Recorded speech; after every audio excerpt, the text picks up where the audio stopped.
In January 1998, two Stanford graduate students walked into a conference room in Santa Clara, California, and offered to sell their search engine for $1 million. The company they walked into was Yahoo. Yahoo said no. Those two students were Larry Page and Sergey Brin.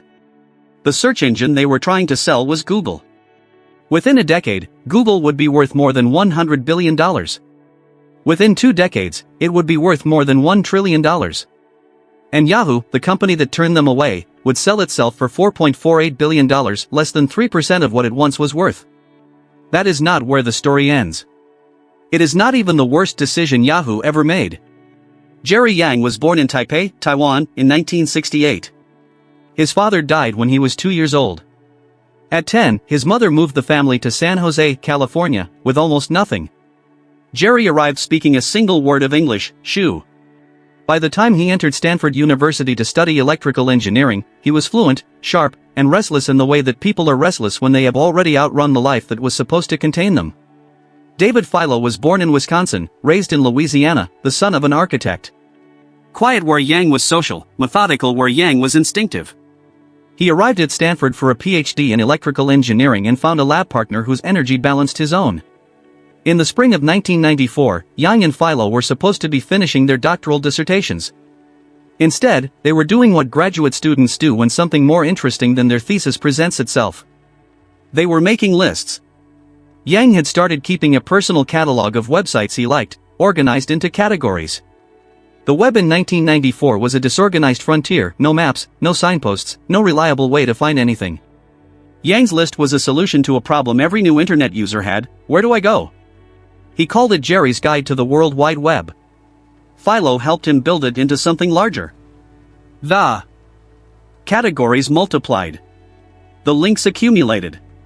The two of them lived in a campus trailer, working through nights that bled into mornings, surviving on takeout and the particular obsession that arrives when you have accidentally built something people actually want.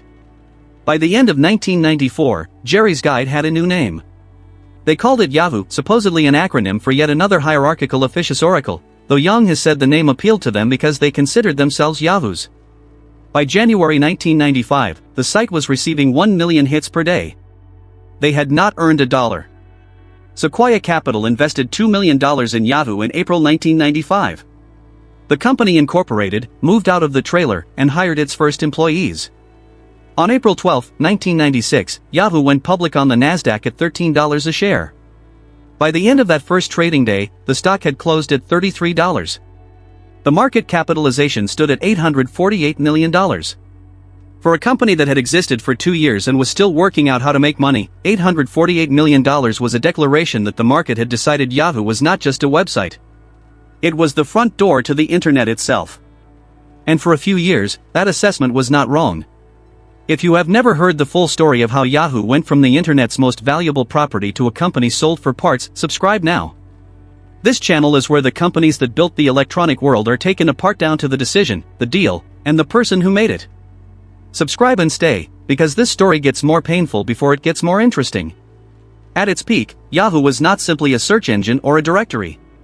It was the place Americans went when they turned on a computer connected to the internet. Email, news, sports scores, stock prices, chat rooms, maps, shopping. Yahoo had built a portal that was designed to be the last website you ever needed to open because everything you wanted was already inside it. By 2000, Yahoo had 237 million registered users.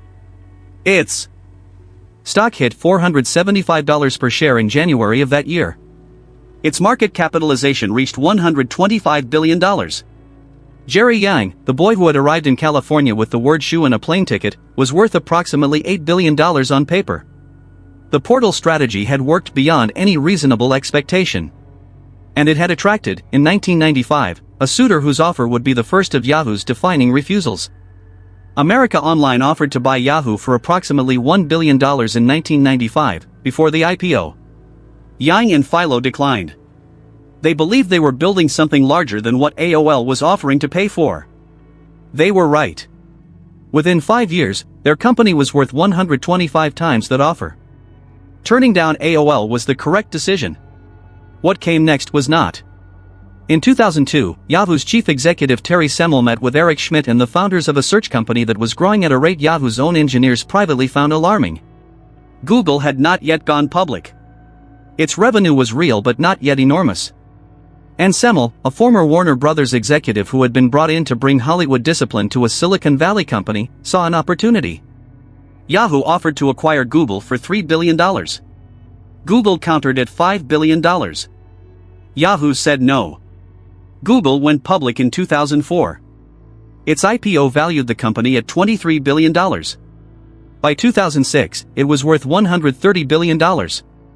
By 2024, Alphabet, Google's parent company, carried a market capitalization of more than $2 trillion. The $2 billion gap between what Yahoo offered and what Google wanted is the most expensive negotiation failure in the history of American business.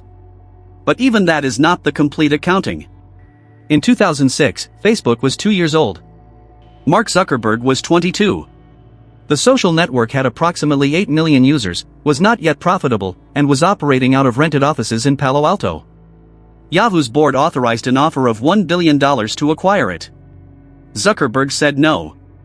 Yahoo then raised the offer to $1.1 billion. Zuckerberg said no again. The board, uncertain about a 22-year-old founder's refusal of $1 billion for a company that was losing money, pulled the offer back entirely. By 2012, Facebook went public at a valuation of $104 billion. By 2021, it was worth more than $1 trillion. In 2007, Yahoo had the chance to acquire Netflix for approximately $4 billion. Reed Hastings approached Yahoo as a potential acquirer. Yahoo declined. Netflix today carries a market capitalization of more than $300 billion and is the dominant force in global streaming. Lay those three refusals beside each other: Google, Facebook, Netflix, and what you are looking at is not a company that was unlucky. You are looking at a company that was systematically unable to recognize what was growing around it. The search problem was the fault line everything else ran through. Yahoo's original product was a human-curated directory, editors and staff members organizing websites into categories by hand. It was thoughtful and useful and completely unscalable. As the web grew from thousands of pages to millions to billions, the human curation model collapsed under its own weight. Yahoo outsourced its search to third parties. First to Inktomi, then to Google itself, beginning in 2000. For roughly 3 years, Yahoo was actively sending its users to Google's technology to conduct searches on the internet. It was teaching its own audience that Google was better. In 2002, Yahoo acquired Inktomi for $235 million in overture services for $1.63 billion, attempting to build a search capability it could own. The technology worked but never caught the algorithm that Page and Brin had already refined into something that felt, to a user, almost like intelligence. Google had built a search engine that ranked pages by how other pages linked to them, the insight that popularity on the web was a signal of quality. Yahoo's search returned results. Google returned answers. The distinction sounds small. It was not. By 2006, Google controlled roughly 50% of American search. Yahoo held about 28%. The gap widened every subsequent year and never closed. In 2008, Microsoft made the largest single offer in Yahoo's history. Steve Ballmer, then Microsoft's chief executive, offered $44.6 billion to acquire Yahoo, a 62% premium over Yahoo's trading price. The bid was the product of a straightforward calculation. Microsoft's own search engine was losing ground to Google, Yahoo was also losing ground to Google, and together they might be able to build a meaningful competitor to a company that was threatening to own the entire digital advertising market. Jerry Yang, who had returned to Yahoo as chief executive in 2007, rejected the offer. The Yahoo board supported the rejection on the grounds that the offer undervalued the company. Within 12 months, Yahoo's stock had fallen so far that the price Microsoft had offered, the one that undervalued the company, was now 66% above where the shares were trading. The board that had found $44.6 billion insufficient was watching the same company trade as though it were worth roughly $16 billion. Yang resigned in November 2008. The Microsoft bid, the largest check ever written for Yahoo, was gone. It would never come back at that number. What followed was a decade of attempted recoveries, each one announced with confidence and each one arriving late. Carol Bartz was hired as chief executive in January 2009. She struck a search partnership with Microsoft, handing Yahoo's search technology to Bing and sharing the revenue. The logic was sound: stop spending billions competing in a race you were losing and focus resources on what Yahoo still owned: content, email, the portal, the audience. The execution never matched the logic. Yahoo's search share continued to decline. Bartz was fired by telephone in September 2011. Scott Thompson arrived in January 2012 and was gone by May, forced out after it was discovered that his resume had falsely claimed a computer science degree. Ross Levinson served as interim chief executive for 6 weeks. Marissa Mayer arrived in July 2012 with credentials that the board had been unable to secure from anyone else. She had been Google employee number 20. She was 37 years old, visibly brilliant, and had spent her career building products that hundreds of millions of people used every day. The market responded to her appointment by pushing Yahoo's stock up 2% in a single day. Mayer spent 4.5 years and approximately $2 billion on acquisitions attempting to rebuild Yahoo into a technology company rather than a media company. The most prominent was Tumblr, purchased in 2013 for $1.1 billion. Tumblr's young, creative user base was supposed to bring Yahoo an audience it had been losing for a decade. By 2019, when Yahoo sold Tumblr, the price was approximately $3 million. The write-down on Tumblr alone was more than $700 million. There was, during this entire period of decline, one asset on Yahoo's balance sheet that was worth more than Yahoo itself. In 2005, Yahoo had invested $1 billion in a Chinese e-commerce company called Alibaba, acquiring approximately 40% of the business. The investment was made by Terry Semel and was, at the time, regarded as a reasonable bet on the Chinese internet market. When Alibaba went public on the New York Stock Exchange in September 2014, it was the largest IPO in American history. Yahoo's stake, purchased for $1 billion, was suddenly worth approximately $40 billion. The entire market capitalization of Yahoo at that moment was roughly $38 billion. Yahoo was worth less than one of the assets on its books. This produced a strange and sustained period in which analysts calculated that Yahoo's core business, the email, the news portal, the search partnership, the advertising technology, was being valued by the market at approximately zero. Sometimes less than zero, when you accounted for tax liabilities on the Alibaba stake. The company that had once been the internet's most valuable property was, by the market's arithmetic, worthless. In 2016, Verizon Communications acquired Yahoo's core internet business for $4.48 billion. The Alibaba stake was separated into a holding company called Altaba, which was wound down and distributed to shareholders over the following years. The $4.48 billion Verizon paid was, in absolute terms, not a small number. Measured against $125 billion, which is where Yahoo's market capitalization had stood 16 years earlier, it was a number that required a moment to absorb. Verizon merged Yahoo with AOL into a subsidiary called Oath, and then renamed it Verizon Media, and then sold the combined properties to Apollo Global Management in 2021 for $5 billion, roughly the same price Google had asked for itself when Yahoo had the chance to buy it in 2002. Yahoo today exists as a brand operating under private equity ownership. Its email service still carries approximately 225 million active users. People who chose a Yahoo address in 1998 or 2001 and never found a sufficient reason to leave. The sports section remains genuinely useful. The finance page is a tool that traders and retail investors check on their phones every morning.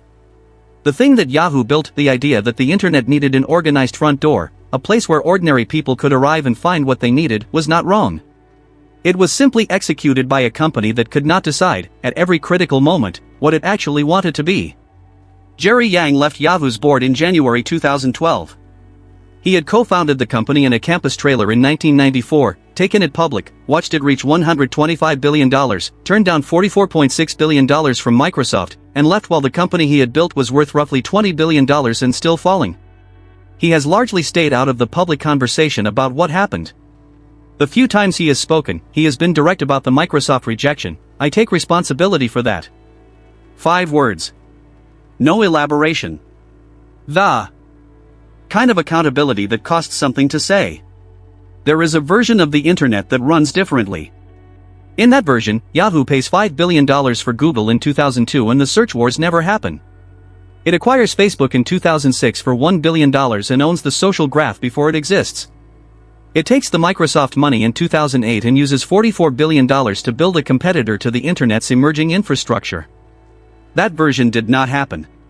What happened instead was a company that had every advantage, first-mover position, audience, capital, brand, and lost those advantages one decision at a time, across a decade, to companies it had the chance to own before they became the companies that own everything. The internet Yahoo helped build runs on Google's servers, connects through Facebook's platforms, entertains through Netflix's catalog, and ships through Alibaba's logistics networks. Yahoo built the room. Then watched other people move in. If that is the kind of story that stays with you, the companies that built the electronic world and the decisions that unmade them, subscribe. There is another one of these coming, and the pattern, once you see it, does not get easier to watch.